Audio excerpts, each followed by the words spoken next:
Yo les boys, bienvenue à tous dans l'épisode 51 de la série Salut, j'espère que vous allez bien les amis, surtout pour les personnes concernées, j'espère que vos examens se sont bien passés.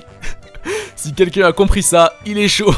Je vais répéter plus doucement, j'espère que vous allez bien les amis et surtout pour les personnes concernées, j'espère que vos examens se sont bien passés. J'en profite aussi pour remercier les fidèles de la série Saviez-vous que, car parfois ça m'arrive de voir des pseudos que j'avais déjà vus il y a plus de 2 ans de cela dans l'espace commentaire de l'épisode 1. Et les revoir 2-3 ans plus tard encore présents, c'est juste...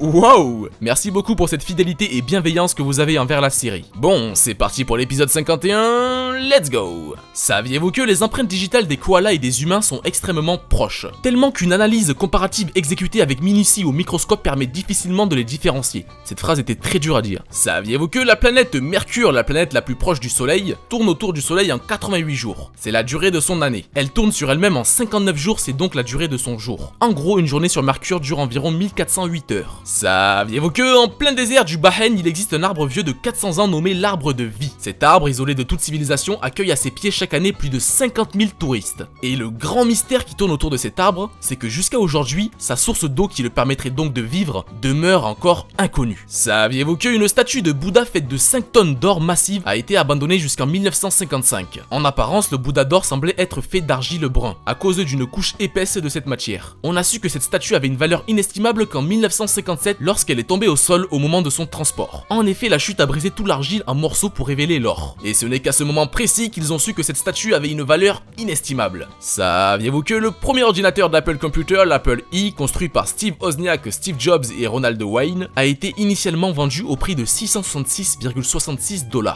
Une coïncidence au fameux chiffre 666 du diable?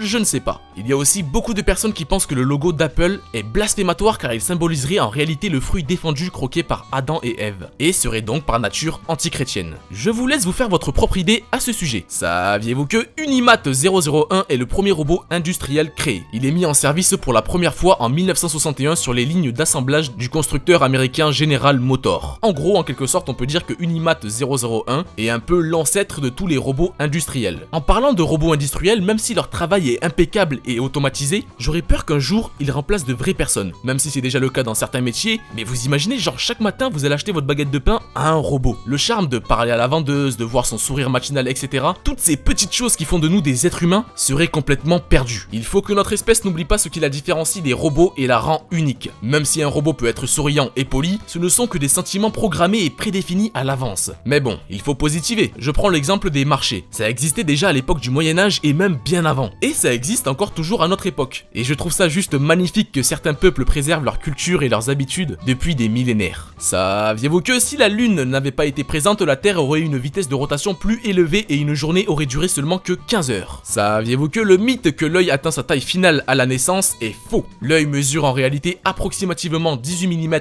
à la naissance, 19,5 mm au stade de l'enfance en bas âge, et aux alentours de 24-25 mm à l'âge adulte. Ceci rend l'œil à la naissance environ 2 à 3 fois plus petit que celui d'un œil adulte entièrement formé. Saviez-vous que les médailles d'or olympiques sont faites principalement en argent et non en or? Je vais pas vous mentir qu'en sachant cela, la médaille d'or olympique perd un peu de sa valeur à mes yeux. Saviez-vous que des youtubeurs américains ont eu l'audace, oui j'ai bien dit audace car il faut oser faire ce qu'ils ont fait. En gros, ces malades ont rempli une piscine entière de Coca-Cola. Vous savez que ça soit sur YouTube ou Facebook, on voit souvent ce genre de vidéos mais c'était habituellement dans une baignoire. Et eux, c'est fou, on pensait à faire la même chose mais dans une piscine. Et j'ai pris le temps de faire la conversion gallon-litre, et ces malades ont gaspillé plus de 5678 litres de Coca-Cola. J'ai même fait un calcul approximatif de leurs dépenses, et c'est sûr que pour cette vidéo, ils ont dû dépenser minimum 5000 €. Ah oui, j'allais oublier. Ils ont aussi craché un drone fantôme d'environ 1000 € dans la piscine. Mais bon, quand on voit que la vidéo a dépassé les 20 millions de vues en seulement 5 jours, il est facile de savoir, surtout pour un youtubeur, qu'ils ont largement remboursé leur argent avec cette vidéo. Et pour ceux que ça intéresse, la vidéo sera dans la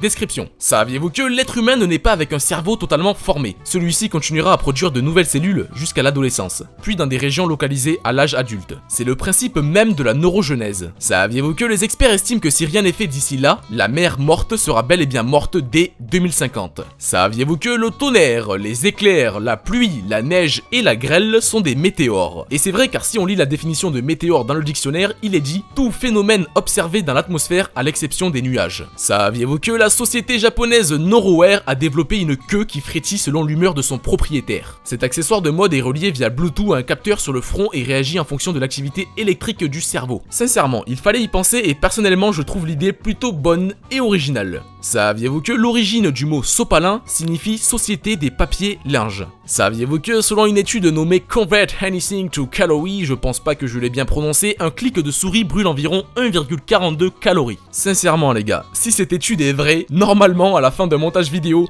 toute matière grasse de mon corps perdrait toute existence. Saviez-vous qu'on estime que la population actuelle de pigeons à Paris est d'environ 800 000, soit un pigeon pour 25 habitants. Êtes-vous déjà posé la question pourquoi les pigeons n'ont-ils pas peur des gens à Paris? Eh ben c'est tout simplement car tellement les Parisiens sont nombreux, les pigeons ont pris l'habitude de vivre avec et de ne plus avoir peur. Car même si ça arrive qu'un connard donne un coup de pied à un pigeon, c'est tellement rare que pour eux les humains sont inoffensifs. Saviez-vous que le cocotier de mer est un palmier originaire des Seychelles, qui produit la plus grosse graine du monde? Sa noix est surnommée Coco-Fesse. Je vous laisse deviner pourquoi. Malheureusement les boys, ce Saviez-vous que numéro 51 est à présent terminé, j'espère que vous l'avez apprécié et si c'est le cas, n'hésitez surtout pas à prendre le temps de laisser un petit like à la vidéo, ça me ferait extrêmement, oui j'ai bien dit extrêmement plaisir. Bon, maintenant passons au bonus. Vous savez les amis, j'aime beaucoup finir les Saviez-vous que avec une phrase philosophique ou une citation, car je trouve tout simplement que ça finalise l'épisode en beauté. Et c'est pour cela qu'aujourd'hui je finirai cet épisode en vous disant une citation qui vient de moi, et qui peut laisser à réfléchir. Pourquoi avons-nous si peur de la mort si on y était avant même de vivre? C'était Studio Coco, à très bientôt.